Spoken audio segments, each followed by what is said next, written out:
Okay, so this is part of our Chew and Chat series. We started it in January and February. Then obviously we had to kick for touch in March.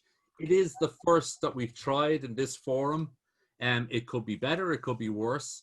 But really what we wanted to talk to now was the guys from MOY. Cathal, if you can do something crazy that everybody notices who you are.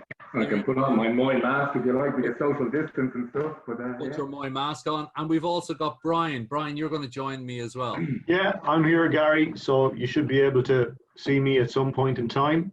Yeah. So I guess there's a hint in the name of your company that you're involved in keeping the rain off buildings. That's about as technical as I'm going to get. But it's a lot more complicated. It's a lot more complicated, I guess, than that. And you've been around for 500 years. So tell us a bit about sort of how you're an Irish Indigenous company. Tell us how you ended up putting rain off buildings. Oh yeah, I suppose, Gary, I'll take that one for now. As you said, you mentioned about chickens. The name doesn't come from chickens, but it does come from the Moy River originally. So we were part of an original group called the Moy Holding Group, who were involved in the construction industry. Excuse me, but MOY Materials, or MOY as you're talking today, in waterproofing terms, we started in 1979. A private company to distribute waterproofing systems. So to keep waterproof, to keep water out of the building. So whether it's a kitchen, whether it's a DC, whether back then, well, in 1979 it wasn't a DC, with schools, hospitals, universities, just keep water out of any building. Or as I simply put it, in this world, we put lids on things. So we put lids on buildings. That's at a particular technical level that I can understand. I like that. So you're putting lids on things to keep the rain off them. And I'm sure that's the easy bit. But Brian, is there a technical excellence behind roofing? Because honestly, for most people, we don't think too much about roofing. But I guess if we did, we'd realize they're important, right? Yeah. Look, you're quite right. We all sometimes have to interface with, say, the construction industry. And as you probably know, if you're dealing with a building contractor, they'd be happy to put a waxed copy of the Evening Herald on the top of your building and hope that will keep the rain out. But ultimately, it's not going to. So what we're trying to bring into the marketplace would be, roofs that are going to keep the rain out, and hopefully you won't have to look at them again for another 30 or 40 years. That's our kind of target drive. So we have a level of technical excellence in our industry that would be Agreement certification, also certification by international groups like Factory Mutual Global, who DC builders might be familiar with, because they'd be an insurance company that would insure big boxes, DCs, pharma facilities, chemical plants, and the likes. So we have to meet their standards of excellence, Gary. And is it hard to differentiate? Again, I'm downplaying it, but help me understand a bit more. Is it hard to differentiate one roof from another without getting into the micro-technical aspects? Yeah. I was watching James May on the telly last night, trashing the shit out of the Lada cars and all the Trabants and whatnot. And I suppose if you were coming from a country that never saw a car and you saw a line of Trabants followed by a couple of E-type Jaguars, you possibly wouldn't tell the difference, to use that kind of car analogy. It's a tin box on four wheels that's moving people down the road. So yeah, buildings and building elements, let's say walls, roofs, doors, windows, can look broadly similar to the untrained eye. But it's when you start getting into the minutiae and the nitty-gritty that you'll see what the differences are. And longevity is a huge issue for building elements, because you're exposed to everything the weather can throw at you, and it breaks things down over time. And you're an Irish company, so obviously foreign direct investment over the years has been pretty good to you, and yeah. Foreign direct investment has been the lifeblood of growth for our company, like a lot of other Irish companies. So when you take companies that were founded like the IDA, who began to develop industrial sites all across Ireland in the 80s and 90s, those kinds of investment programs would have been hugely beneficial to companies like ours, who would have gotten in at the start with development authorities and put roofs on those leader buildings up and down the country, most of which are still in service. Because it's interesting, when I talk to some of the really successful Irish companies that are doing so well internationally in data centers, and you ask a lot of them, well, what would you put it down to? They'll always come back to either a pharmaceutical site down in Cork or Intel. You know, the disciplines, the products, the processes. Is that similar, that you had to tweak, you know, with the word, sort of the, particularly US, you had to tweak it so that when you went out of Ireland, it was easier then for acceptance? Yeah, very much so. Yeah, very much so. And being able to associate our company with some of those really large blue chip companies that came in. Intel is a great example. We put a roof on the Intel building down in Leixlip. But being able to associate yourself with those, you know, those big blue chip giants that were coming into the country 20 and 30 years ago really helped us to stand out from the crowd, you know.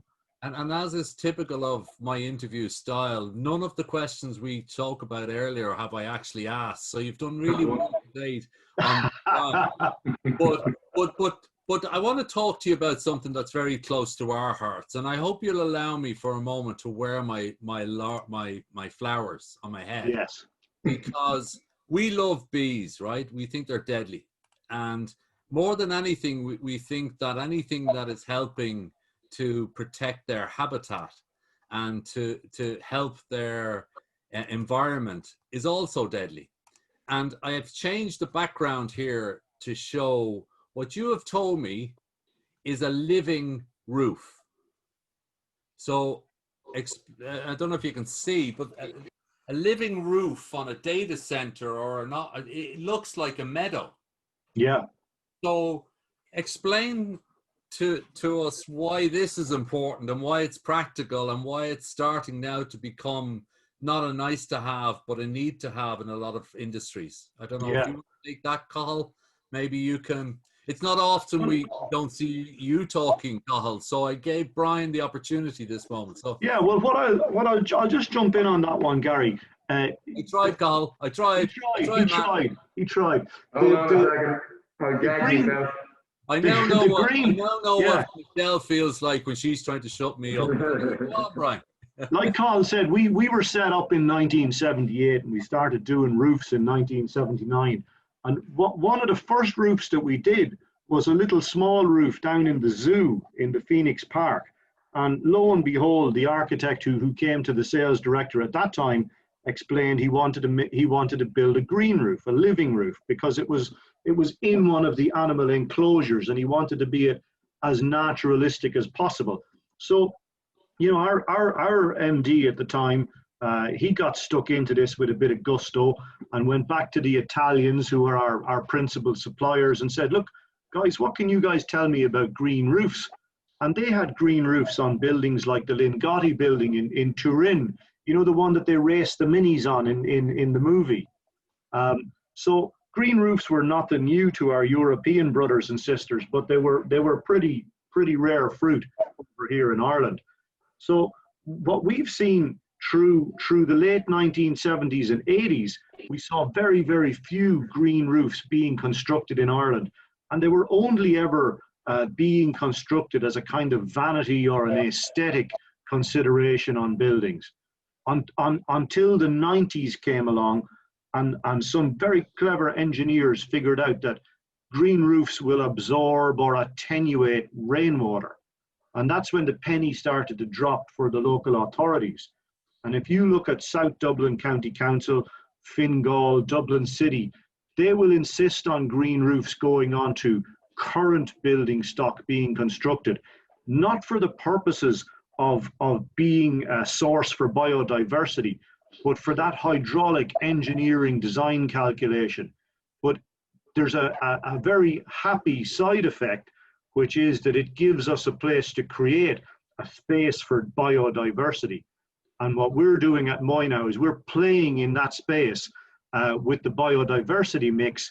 We're getting our green roofs on because they bring this hydraulic, hard-nosed engineering benefit to the cityscape. but we're also now toying with how can we make this biosphere much more usable for the pollinator species. That's amazing. And when you cross over, Cathal, because obviously you're dealing when most people here are in the data industry or the data center industry, and mission critical availability is paramount. And having something living on the roof that retains water, you want to be pretty sure there aren't going to be any leaks, right? Yeah, I suppose that, as I said, open, we put lids on it. We're trying to keep the rainwater out of the building, and now we're trying to promote holding that water on top of the roof. But for a long time, holding in water on top of roofs for other reasons, such as years ago protecting a roof. People felt that if there was water on top of a roof, it would actually protect the waterproofing membrane for longer. Buildings like on the Nace Road or the Longmore Road, Nace Road, the MDL Motor Distributors Limited building, which was one of our first roofs done in 1979, was fully flooded with water, totally zero falls on it, to protect it. So yeah, I suppose there's a fear. Oh God, I want to get the water off. I want it out of the building, away from the building, and now I'm holding it up on the roof. So you have to be sure that your waterproofing, your system that's underneath it, is absolutely doing the job.